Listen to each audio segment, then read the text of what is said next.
T20 ప్రపంచ cup 2026లో అజేయంగా super 8లోకి అడుగుపెట్టిన టీమిండియాకు దక్షిణాఫ్రికా మ్యాచ్తో ఒక చేదు జ్ఞాపకం మిగిలింది. ఈ క్రమంలో బ్యాటింగ్ కోచ్ సితాంశు కోటక్ చేసిన వ్యాఖ్యలు ఇప్పుడు సోషల్ మీడియాలో హాట్ టాపిక్గా మారాయి.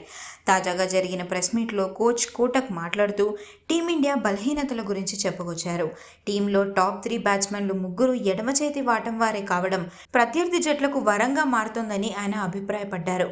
ముఖ్యంగా ప్రత్యర్థి జట్టులో ఆఫ్ స్పిన్నర్లు ఉన్నప్పుడు ఈ ముగ్గురు వరుసగా వికెట్లు పారేసుకోవడం టీంను ఒత్తిడిలోకి నెడుతోందని అన్నారు. గత 3 మ్యాచ్ల్లోనూ మొదటి ఓవర్లోనే వికెట్ కోల్పోవడం దీనికి కారణమని అంటున్నారు. జింబాబ్వే టీంలో ఆఫ్ స్పిన్నర్లు ఎక్కువ కాబట్టి టీం కాంబినేషన్లో మార్పులు ఉంటాయంటూ ఆయన స్పష్టం చేశారు.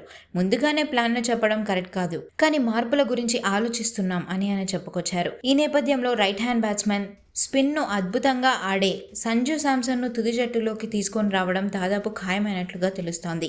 తిలక్ వర్మ లేదా అభిషేక్ శర్మలలో ఎవరో ఒకరిపై వేటు పడే అవకాశం ఉంది.